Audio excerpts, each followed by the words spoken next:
Joining us now, U.S. Secretary of Transportation Pete Buttigieg. I'm very excited. I'm very excited to see how his week of flying on commercial aircraft is gone. Now stop, Secretary Pete, thank you so much for being with us. So let me first ask you about the bailouts and the airlines. We taxpayers give them billions and billions of dollars in bailouts. They decide to use that opportunity to push pilots and flight attendants out. All right. We understand, right? Corporations are going to do what corporations do. They're going to try to make money. COVID, once in a 100-year pandemic. We get all of that. My question is, Secretary Pete, what are we doing? What are you doing to make this situation better so people like that woman aren't going to be stranded in airports in September?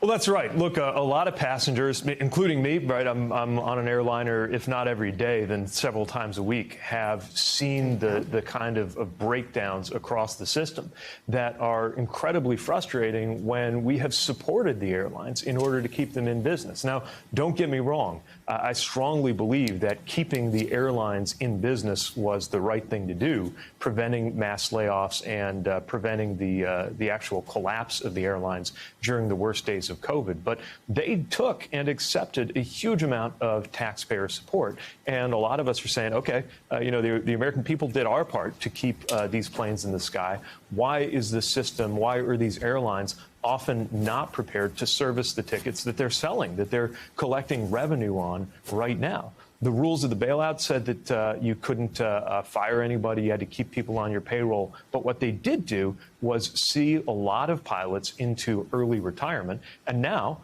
they don't have enough pilots. And sometimes there are other staffing or crew issues. So there's several things that are going on in my department to hold airlines accountable. We've got a new rule out right now, which one expert described as the largest expansion of passenger rights in decades. It's out for comment. You can go in at regulations.gov or my department's website. That's actually a website, regulations.gov, where the public can weigh in. And I think we're going to get a ton of comments about the passenger experience. We've also got a consumer complaints division. They're getting more complaints coming in than we've ever seen. At one point, it was about triple the normal level. And by the way, you should know that if you have an experience where your flight gets canceled, that happened to me, for example, on Friday, and the airline does not offer you a refund, you can't get a refund, we will enforce the requirement that they do provide you with that refund. We just issued last year the biggest fine in the history of the program from an airline that wasn't doing the right thing. We've got a number of active investigations right now.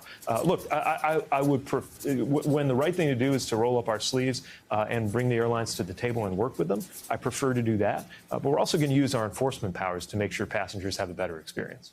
Well, let me ask you, Mr. Secretary, have you talked to the CEO of American, of Southwest, of United, of JetBlue, of Delta? I'm looking at this. Yesterday, 399 domestic flights canceled, over 6,000 delayed, almost 1 in 3 of American's flights delayed, 1 in 3 of Southwest flights delayed, 1 in 3 of JetBlue's flights delayed. You know, before the pandemic, I loved JetBlue. Now, I know, there's as much chance of a Boston Red Sox player getting a good hit as there is of my JetBlue flight taking off. It's absolutely, it's awful. And, the thing is, Pete, if I don't make my flight, NBC will figure it out.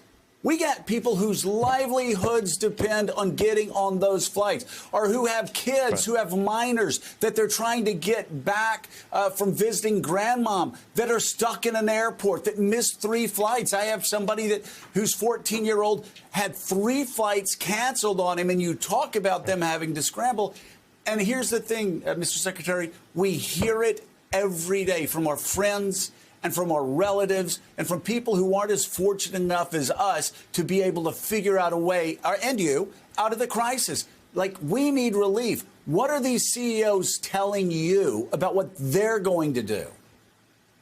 Yeah, so I've been talking to them a lot, brought them all in after the Memorial Day weekend, which you might remember had an unacceptable level of cancellations and delays. And here's some of the things we talked about. First of all, we talked about realistic schedules, right? You have to make sure that you've got schedules on the books that you can actually serve with the staff that you do have. Don't let somebody get to the airport before you figure out that you never actually had the right means to service that flight. We talked about customer service, right? There are some times where there's severe weather or something that can't be avoided and somebody's canceled or delayed. At least make it easy to get somebody on the phone. And we were seeing examples of people waiting 4, 6, 8 and more hours in order to get to a human being. We talked about the staffing issue and how to make sure that now that's not new.